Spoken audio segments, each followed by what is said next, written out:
자, 생명체를 구성하는 물질의 결합의 규칙성에 대해서 볼 건데, 앞에서 탄소화합물 했었지, 그지? 탄소를 갖고 있는 탄소화합물은 탄소를 기본 골격을 해서 수소, 산소, 질소, 황인 등 여러 원소가 무슨 결합을 통해서 공유 결합을 통해서 이루어진 고분자 물질을 뭐라고 한다고? 탄소화합물을 한다. 자, 그 예에는 누가 있냐면 단백질이 있고 그 다음에 핵산이 있고 그리고 탄수화물 중에는 녹말 같은 다당류가 고분자 물질에 들어간다. 이런 애들이 탄수화물이면서 분자량 만 이상의 고분자 물질이 되는 거지.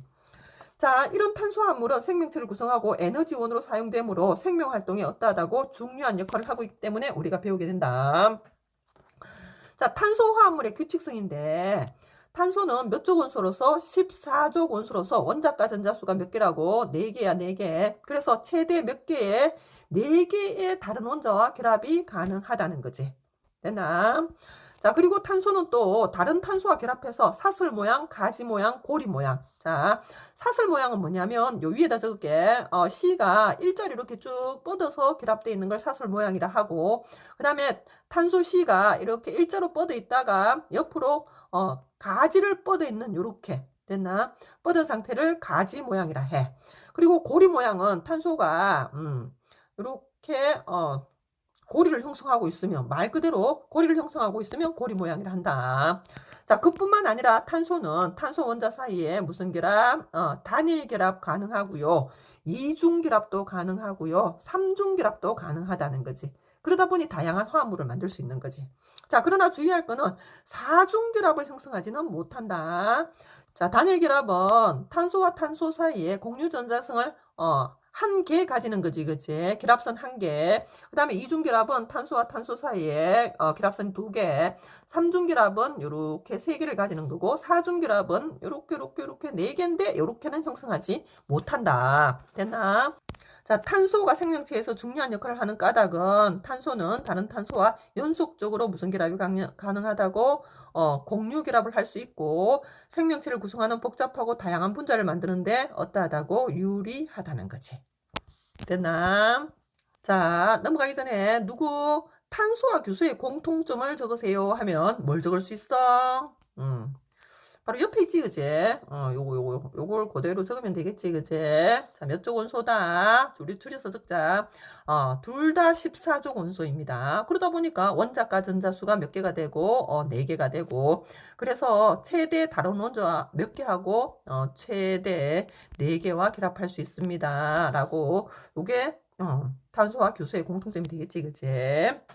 자, 그래서 생명체를 구성하는 물질을 볼 건데 생명체를 구성하는 물질에는 물단지라고 했었지, 그치? 물이 가장 많고 그 다음 단백질, 그리고 지질, 무기염류, 핵산, 탄수화물 순이었는데 자, 이때 물과 무기염류를 제외하고는 나머지는 전부 다 탄소를 포함하고 있는 유기물이었다, 그지? 즉 탄소화합물이었다. 누구하고 누구를 빼고 물과 무기염류를 제외한 나머지는 탄소화합물이었고, 자, 요 중에서 또 단백질하고 핵산하고 탄수화물 중에는 녹말과 같은 다당류들이 고분자 물질이야. 그래서 연속적으로 결합의 규칙성을 갖고 있다는 거지. 거기에 대해서 이번 강의에서 배우게 될 거야. 자, 일단 기본적 특징부터 먼저 보고 가자. 누구 먼저 나와 있다고? 단백질 먼저 나와 있지, 그치? 자, 단백질의 구성 원소는 중학교 때부터 배워와서 알고 있겠지만 탄소와 수소와 산소와 질소 N으로 구성되어 있고, 그 다음에 단백질의 기능은 자, 우리 몸에서 에너지를 내는데도 사용되고, 몸의 구성 성분, 머리카락, 손톱, 요런 몸의 구성 성분, 적혈구의 헤모글로빈, 요런 성분이 되며, 그리고 또 무슨 작용을 조절해 준다고?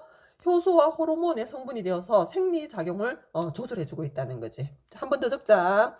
자, 단백질은 우리 몸에서 뭘 구성한다고? 효소, 호르몬, 됐나? 자, 거기다가 우리 몸을 방어해주는 항체, 라는 물질의 성분도 단백질이야. 얘는 무슨 작용을 한다고?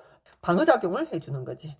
자, 그리고 또 단백질은 우리 세포의 세포막 성분에 누가 있다고? 단백질이 포함되어 있다는 거지. 자, 간략하게 봤고 이어서 누구 좀 보자. 지질 좀 보자. 지질의 구성원소는 C와 H와 O로 되어 있다. 그리고 자, 지질의 종류에는 에너지원으로 사용되는 중성지방하고 그다음에 세포막의 성분이 되는 누구 인지질을 좀 기억을 해주시고, 특히 세포막 성분에는 인지질하고 누가 있다는 거 위에서 했었지 그지? 단백질 역시 세포막의 성분이라 했지 그지? 요거는 뒤에 단원에서 또 나오니까 기억을 좀 잘 해주시고 넘어간다. 자, 핵산이다. 핵산. 세 번째 핵산. 생명체를 구성하는 물질 중에서 핵산은 구성원소가 C와 H와 O와 N과 거기다가 뭐 P, 인까지 요런 원소로 구성이 되어 있으며, 핵산에는 유전 정보를 저장하는 물질인 DNA라는 물질 많이 들어봤지 그지? 하고 유전 정보를 전달하는 물질인 RNA를 뭐라고 한다고? 얘들 둘을 핵산이라 한다. 핵산. 자, 그 다음에 탄수화물 같은 경우는 포도당, 녹말, 뭐 엿당 이런 애들이 탄수화물인데, 구성원소는 C와 H와 뭘로 돼 있으며 O로 돼 있으며, 탄수화물을 우리가 많이 먹긴 하나 몸에는 그렇게 많은 양이 있지는 않았지 그지? 됐나? 그 이유는 뭐냐면 탄수화물이 주로 뭐로? 에너지원으로 다 사용을 하다 보니 먹는 양에 비해서 몸에 남아있는 양은 많지가 않았다. 됐나? 자, 대표 한 개씩만 보고 갈 건데, 단당류의 대표는 누구 좀 기억해 주시고, 포도당을 기억해 주시고, 이당류 대표는 엿당을 좀 알아주자. 그리고 다당류의 대표는 누가 있다고? 녹말이 있다. 녹말. 녹말 얘는 단당류인 덩치가 작은 포도당이 여러 개 결합을 해서 덩치가 큰 녹말을 만들게 되는 거지. 됐나? 자, 그래서 밑에 한번 보시면 단위체하고 뭐가 나와 있다고? 고분자 물질이 나와 있는데, 고분자 물질은 분자량이 만 이상인 덩치가 큰 물질들인데, 걔들은 분자량이 작은 물질이 반복적으로 결합을 통해서 만들어지다라는 거지. 그때 분자량이 작은 물질을 뭐라고 한다고? 포도당과 같은 이런 애들을 단위치라 해. 그러면 포도당이 여러 개 결합해서 만든 고분자 물질 금방 얘기했었지 그지? 누가 있다고? 녹말이 있다고. 자, 아미노산 분자 여러 개가 결합을 통해서 누굴 만드냐면 단백질을 만들고, 단백질의 단위체가 무엇입니까? 하고 물으면 누구라고? 아미노산입니다. 라고 대답할 수 있어야 된다는 거지. 자, 그리고 뉴클레오타이드라는 물질이 결합을 통해서 고분자 물질 누굴 만들더라고? 핵산을 만들어내더라는 거지. 자, 여기 있는 녹말과 단백질 핵산 얘들이 무슨 분자 물질이 되고 고분자 물질이 되고, 그 다음에 여기 있는 얘들이 뭐라고? 단위체가 되는 거지. 단위체. 포도당, 아미노산, 뉴클레오타이드가. 되나? 자, 그러면 지금부터 단백질에 대해서 알아보자. 먼저 단백질의 단위체인 아미노산에 대해서 공부를 하려면 작용기라는 개념이 필요하고, 작용기는 화합물의 성질을 결정하는데 중요한 역할을 하는 원자단을 작용기라 하는데, 우리는 그 많은 작용기 중에서 아미노기하고 카복실기만 좀 살펴보고 갈게. 자, 먼저 아미노기를 볼 거고, 아미노기는 앞에서 질소 원자가 8이 3개라는 걸 배웠잖아요. 그치? 그래서 수소하고 만약 질소가 결합을 하게 되면 수소 원자 3개를 불러서 NH3 암모니아를 만든다고 했다. 그러면 아미노기는 뭐냐면 질소 8 3개 중에서 2개는 H가 붙고 나머지 8이 하나 남아 있어서 다른 물질에 가서 붙을 수 있는 그런 상태를 작용기를 하고, 요 작용기를 아미노기라 해. 그래서 아미노기를 적으세요 하면 8을 먼저 뻗어주고, 그 다음에 N하고 H가 몇 개 붙어 있는 상태, 2개만 붙어 있는 상태, 그리고 8이 하나 남아 있는 상태, 이렇게 적어주면 돼. 자, 그 다음에 카복실기는 탄소가 중심 원자고, 탄소는 8이 4개인데 그 중에 2개를 산소하고 이중결합을 형성하고, 그 다음에 나머지 8 하나에 또 산소가 붙고, 산소 8 2개 중에 1개에 수소가 붙어 있는 상태. 됐나? 그러면 탄소 8 4개 중에 8이 1개 남았지 그지? 그래서 다른 물질에 가서 또 붙을 수 있는 그런 상태를 카복실기라 해. 자, 그래서 카복실기를 적으세요 하면 일단 뭐부터 끊고, 8을 끊고, 그 다음에 C 적고, O가 2개지, OO 해서 H, 요렇게 적어주면 카복실기가 되는 거지. 됐나?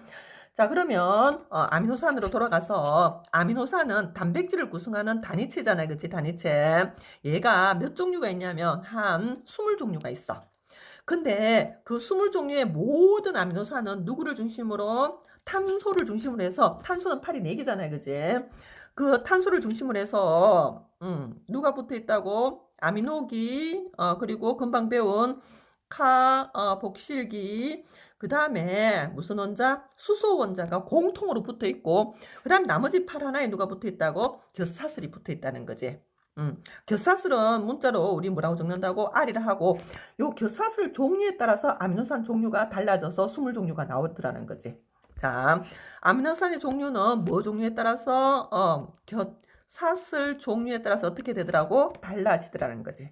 자, 그럼 다시 옆으로 가서 아미노산의 구조식을 한번 보기로 하자. 자, 아미노산의 구조식은 중심에 누가 있다고? 탄소가 있고, 그 다음에 탄소는 팔이 몇 개라고? 4개고, 모든 아미노산은 아미노기 NH2를 가지고, 그 다음에 카복실기 H를 가진다 했다, 그지? 그리고 나머지 팔 하나 수소 붙고, 겨사슬 붙고. 겨사슬은 아미노산 종류에 따라서 달라서 여기 R1, R2 이렇게 적기도 하고. 자, 여기 아미노산 구조식이 되는 거야. 자, 그럼 옆에다가 아미노산을 하나 더 그려볼게. 자, 아미노산을 한 개 더 그렸다. 그래서 아미노산 종류가 다름을 표시하기 위해서 여기는 R1, 얘는 R2라 붙였고, 그럼 왜 아미노산을 그렸냐면 아미노산들이 결합을 해서 단백질을 만든다고 했잖아요, 그지? 그런데 이때 아미노산과 아미노산이 펩타이드 결합을 하게 되고 그때 물 분자 하나가 빠져나온단 말이야. 그게 어떻게 되는지도 좀 정확하게 설명하고 싶어서 그림을 그렸는데, 자, 봐라. 아미노산 1번 아미노산하고 몇 번 아미노산, 2번 아미노산 이렇게 있잖아요, 그지? 그랬을 때 자, 1번 아미노산 카복실기에서 누가 떨어지고 요 OHO 부분이 떨어져 나오고, 그 다음에 2번 아미노산에 아미노기에 H가 떨어져 나오면서 요것들이 뭘 만든다고? 물로 빠져나오게 돼. H2O 맞지, 그지? 그러면서 탄소 남은 팔하고 질소 남은 팔 요것들이 이렇게 결합이 되는 거지. 그래서 연결이 되는 거지. 그 옆에 아미노산하고도 마찬가지 이런 식으로 쭉 연결돼 간다는 거지. 자, 그래서 물로 빠져나간 거 지우고 탄소하고 질소가 이렇게 팔을 잡잖아, 손을 잡잖아, 연결이 되잖아요, 그지? 그러면 요 결합을 바로 뭐라고 하냐면 펩타이드 결합이라 해. 펩타이드 중요하다. 타이드 결합이란다. 아미노산과 아미노산 사이에서 물 분자가 한 개 빠지면서 결합된 걸 펩타이드 결합이라 해. 아미노산들이 그런 식으로 연결해서 단백질을 만든다는 거지. 자, 단백질은 아미노산이 무슨 결합한다고? 펩타이드 결합을 한다고. 그래서 다양한 단백질을 만든다고. 됐나? 자, 여기 한번 더 적자. 펩타이드 결합이랑 금방 설명했듯이 몇 개의 아미노산 사이에서 2개의 아미노산 사이에서 누구? 그렇지. 물 분자 한 개가 빠지면서 일어나는 결합을 펩타이드 결합이라 한다. 자, 그때 아미노산이 예를 들어서 A, B, C, D, E 이렇게 있잖아요, 그치? 그럴 때 펩타이드 결합을 통해서 이렇게 연결이 되어서 긴 사슬 모양을 이루게 되는데, 자, 이 긴 사슬 모양을 뭐라고 한다고? 폴리펩타이드를 한다. 많은 아미노산이 무슨 결합을 통해서 펩타이드 결합을 통해서 연결된 긴 사슬 모양을 폴리펩타이드라 하고, 그 다음에 이 폴리펩타이드가 접히고 구부러져서 독특한 입체 구조를 가진 단백질이 형성되는 거지. 자, 그때 아미노산의 무슨 순서? 배열된 순서, 배열 순서에 따라서 단백질의 입체 구조가 결정되고 그 입체 구조에 따라서 단백질의 기능이 결정된다는 거지. 예를 들어서 단백질이 효소가 될 건지 호르몬이 될 건지 우리 몸을 구성하는 머리카락이 될 건지를 아미노산 배열 순서에 따라 단백질 입체 구조가 결정되고 그 구조에 따라서 기능이 결정된다는 거. 자, 배열 순서 강조 한번 하고, 자, 그 다음에 어떤 단백질 같은 경우는 입체 구조의 폴리펩타이드가 여러 개 모여서 특정 기능을 수행하기도 한다는 거. 대표적으로 적혈구의 헤모글로빈은 4개의 폴리펩타이드가 모여서 산소 운반이라는 기능을 수행하고 있더라는 거지. 자, 이렇게 만들어진 단백질은 있잖아. 혹시라도 고온에 열에 닿거나 또는 염산과 같은 산에 접촉하게 된다면 입체 구조가 변하게 되고 그러면 기능을 어떻게 해버린다고? 잃어버리는데 이걸 뭐라고 한다고? 단백질의 변성이라 한다.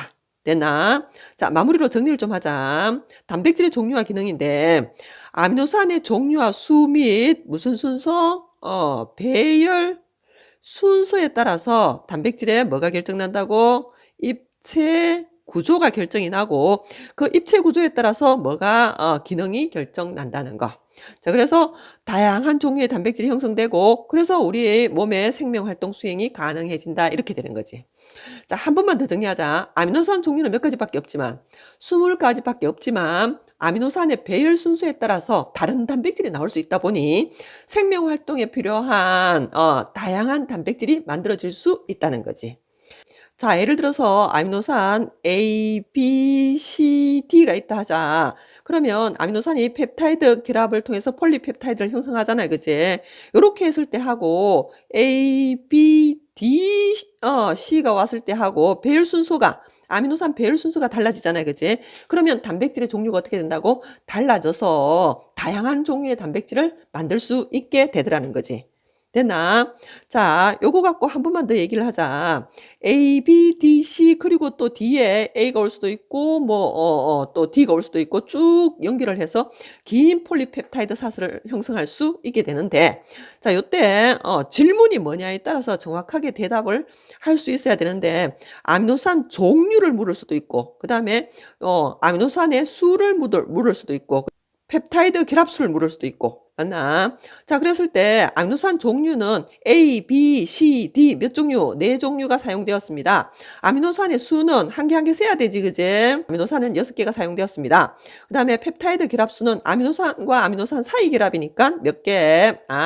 펩타이드 결합은 5개가 있습니다. 이렇게 대답을 해야지. 그래서 일반적으로 아미노산 수가 만약에 몇 개라면 N개잖아요. 그지? N개. 그러면 펩타이드 결합수는 당연히 한 개 적은 N-1개가 되겠지. 그지? 자, 여기 간단하게 그림이 나와 있는데 보시면 아미노산 1, 아미노산 누가 있다고 2가 있지. 그지? 근데 걔들이 이렇게 결합이 일어나고 있잖아요. 그지? 그러면 뭐가 빠져나간다고 했지? 물 분자가 빠져나간다고 했다. 됐나? 그리고 아미노산이 연결됐지, 그지? 그럼 이 결합을 뭐라고 한다고? 그렇지, 그렇지. 됐나? 펩타이드 결합이라 한다 했다, 그지? 자, 그래가지고 펩타이드 결합 쫙 연결돼 있다. 맞나? 그럼 요걸 뭐라 한다고? 긴 사슬 모양. 많다는 의미의 폴리라는 말을 쓰지, 그지? 폴리펩타이드라고 한다. 자, 요때 요 폴리펩타이드는 단백질로서의 기능을 수행하지는 못해. 얘가 접히고 구부러져서 이렇게 독특한 입체 구조를 가졌지, 그지? 그럼 요때 됐나? 진정한 뭐가 되고 단백질이 되고 뭐를 수행할 수 있게 된다고? 기능을 수행할 수 있는데 만약 열이나 뭐에 의해서 산에 의해서 입체 구조가 변하잖아요. 그지? 그러면 그걸 단백질의 변성이라 하고 그렇게 되면 기능을 어떻게 한다고? 잃어버리고 재기능을 하지 못하게 된다. 자, 이렇게 정리를 하자.